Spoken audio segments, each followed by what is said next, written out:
Camera, she laughed while she badgered her staff. And so all good things must end.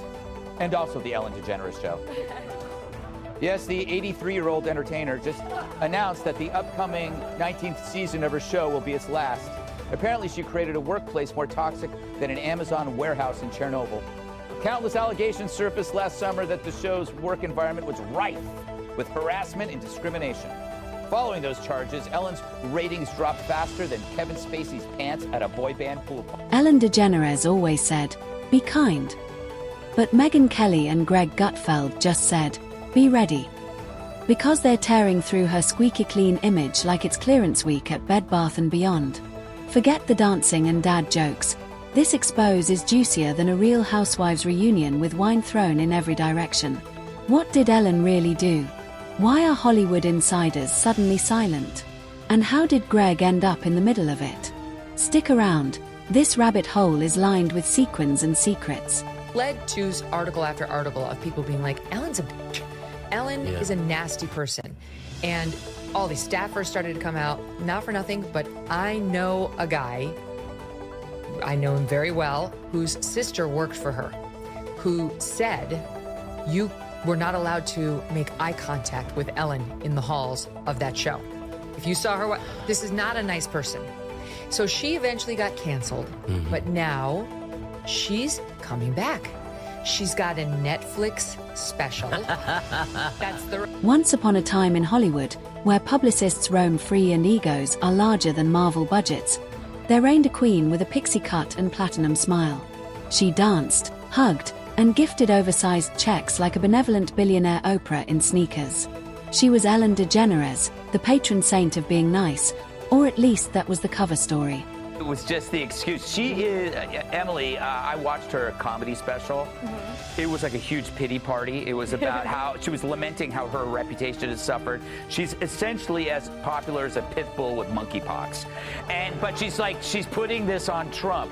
Do you think that she's going to be, just everybody's going to love her? Behind the scenes. Let's just say if Willy Wonka ran his chocolate factory like Ellen ran her show, the Oompa Loompa would have unionized by season 3. For years, Ellen maintained a persona so squeaky clean you could eat off it.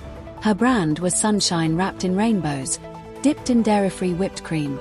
But as it turns out, the empire of kindness had termites, wearing headsets, crying in green rooms, and dodging eye contact like it was dodgeball at a trauma center. Question for you on this. This is perfect for you. Because I'm seeing this week that there is an attempted comeback by somebody who did not cross one of those fateful lines of misstepping on their sacred cows of gender or race or sexuality. Yeah. But she was said to be a nasty biatch, and that's Ellen DeGeneres. Yeah. So her show got canceled after she had this testy exchange with Dakota Johnson, where something happened where Dakota said, oh, I had this birthday party, and Ellen said, well, why didn't you invite me? You didn't invite me. And she said, no, I did invite you, Ellen. That's not what happened. And Ellen had blown her off. And then tried to play the victim on the set with her. Anyway, it led to article after article of people being like, Ellen's a bitch. Ellen is a nasty person. Then entered Megyn Kelly. If Ellen was the empress of feel-good, Megyn was the leather jacket-wearing vigilante of media hypocrisy.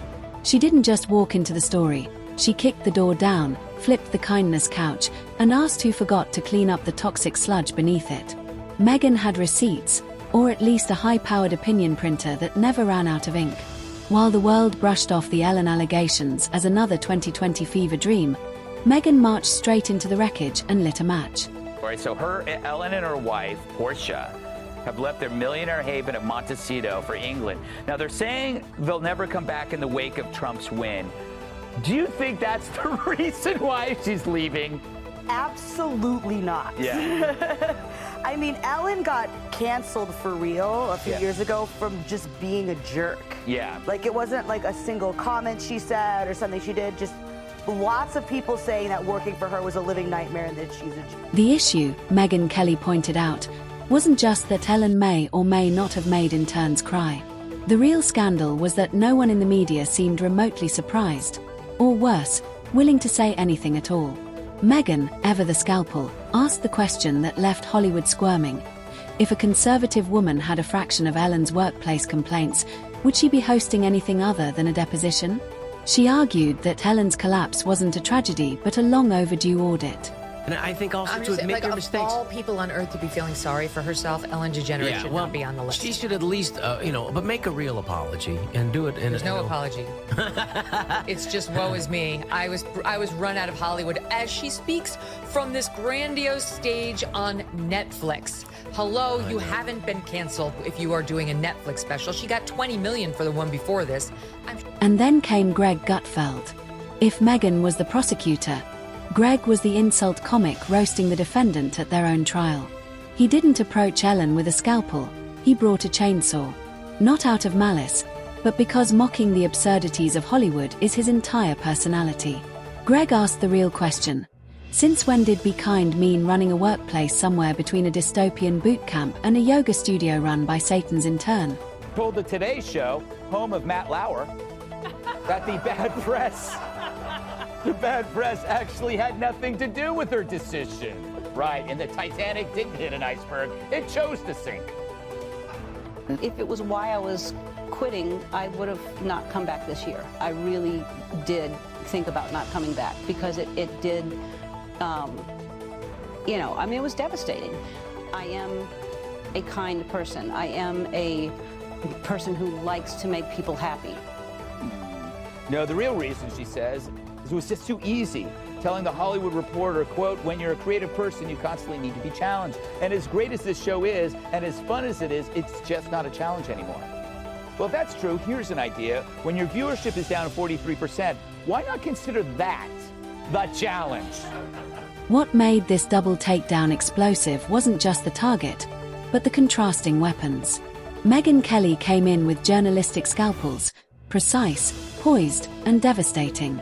Greg Gutfeld, on the other hand, showed up with a flamethrower and a grin. While Megyn highlighted Hollywood's double standards, Greg turned Ellen's downfall into a satirical roast.